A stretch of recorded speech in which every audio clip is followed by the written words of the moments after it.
I almost went to jail over 20 gallons of water, and I know that sounds crazy, and it really was. Now, this was about 5 years ago. My company was hired to clean a pretty large townhome community, and I had allocated 2 crews to get the job done, anticipating about 6 days to get it all wrapped up.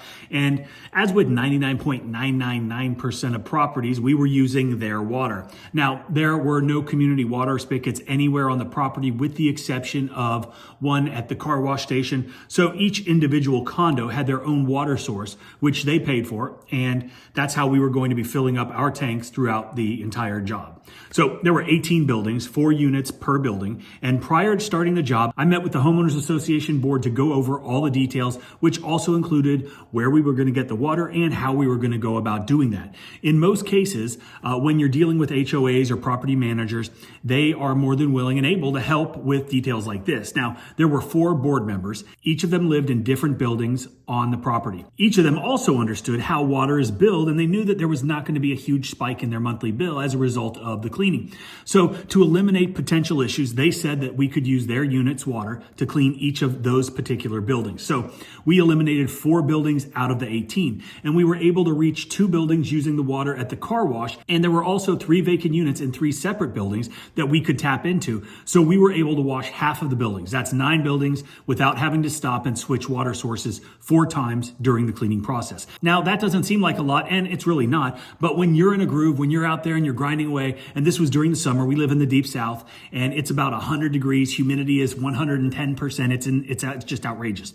So anything you can do to expedite the process, streamline how you're doing things, make it as easy as possible to complete the job, you do it. And those 4 hose movements per building are going to slow you down. Not only that, but trying to time it out so each individual unit has equal amount of hose time.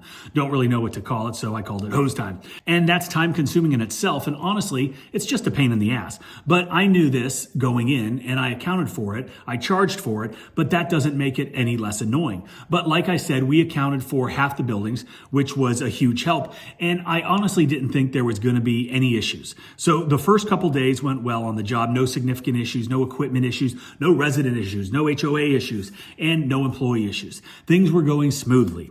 And then I got a call from one of my techs who was on that job site. Now, this guy doesn't work for me anymore. And while he did a great job cleaning, he did lack some social skills, some communication skills. His customer service was not strong, maybe lacked in the common sense department. And if I'm brutally honest and truly paint an accurate picture so you can understand what transpired next, this particular individual was definitely not going to be winning any academic awards. So with that out of the way, I did explain in great detail the water situation to both guys, how we were going to approach it, that it was going to take a little bit extra time, but we definitely needed to rotate the water supply at these specific buildings. And I gave them all the numbers of those buildings. Well, as you can imagine, it probably happened maybe on the first couple buildings. I'm not sure, I wasn't on site, but I didn't get any complaints. Nobody was calling or emailing or texting. So I just assumed my guys were doing as instructed. Clearly, I was wrong. Now, I know some of you guys watching will be like, whoa, it's your fault. You should have been there. You should have been on site watching and managing and making sure that they do what, you're supposed to be doing, what you told them to do. But that is not how my business operates, and most businesses don't operate.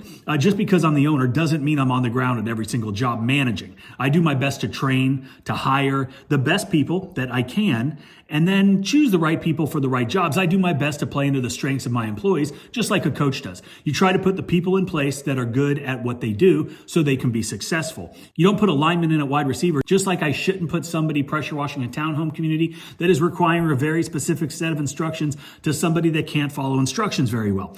And that's on me. I take ownership. But like I said, I try my best. Live and learn from your mistakes, improve every day. Maybe that's the takeaway from this video, other than what transpired next. So I answer the phone and he says that there's a really angry guy that came home and saw him washing a unit other than his while his hose was attached to this guy's property.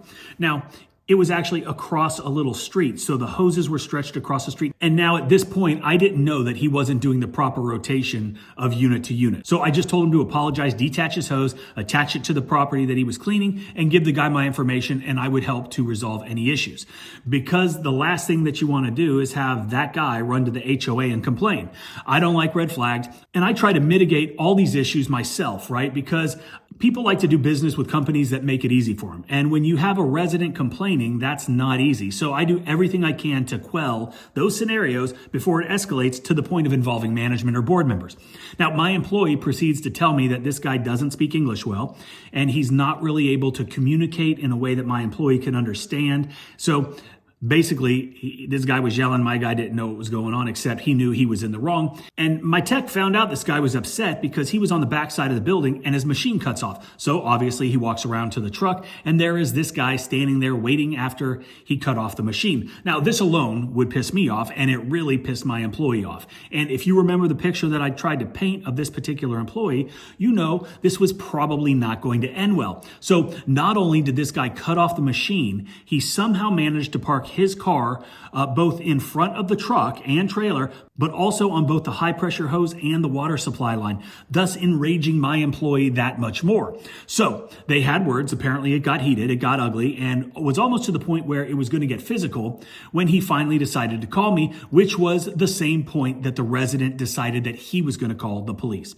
Because he is now saying that we are stealing his water, and perhaps we were, but this was an easy resolution that unfortunately got out of hand. So I told my guy, just be quiet, wait for the police, and I would be there as quickly as possible. By the time I did get there, the police were already there. They had separated my employee from this gentleman, and there was water all over the street because they didn't turn the water off, and apparently there must have been a weak spot in one of the hoses. The pressure built up and it exploded. So now we've got a busted hose on top of dealing with everything else. So I get there, then immediately the resident identifies me as the business owner and starts going off on me. Now, I would like to say that I'm a cool-headed guy. I stay calm and collected, but I'd be lying. I wasn't, and I got really angry very quickly and got into an exchange with this gentleman. And my employee was right. He was speaking English. It was clearly not his first language, and it was very difficult to understand. But I got the gist of what he was saying, and that he wanted to press charges against my company because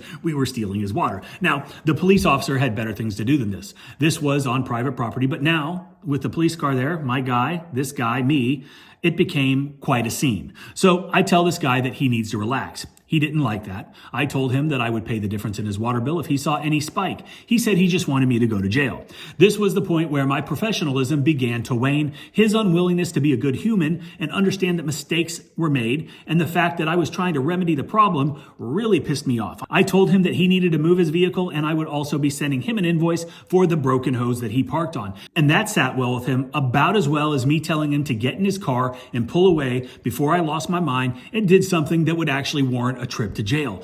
Now, my employee, he should have done as instructed, right? He shouldn't have been using this guy's water to wash somebody else's property.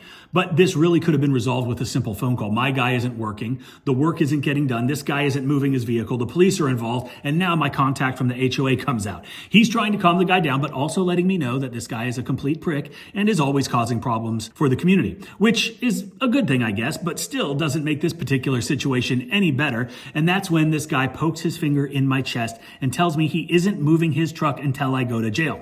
So at this point, it is a circus. The police officer saw this guy touch me, knew I was about to throttle his neck, instructed the man to remove his car, go inside, and if he wanted to move forward, he needed to cool down and then go to the police station to file whatever report he thought he needed to file. Okay, so the cop then asked the HOA representative if they wanted us to continue to work, which of course they did, but we were to skip the guy's property and not use his water, which of course made sense. So the moral of the story? Hell, I honestly don't know. So why don't you tell me what you think it is in the comment section below? And don't forget to check out 𝗂𝘂CE𝗁𝗂. We're giving away a free pressure washing business starter kit, so register to win.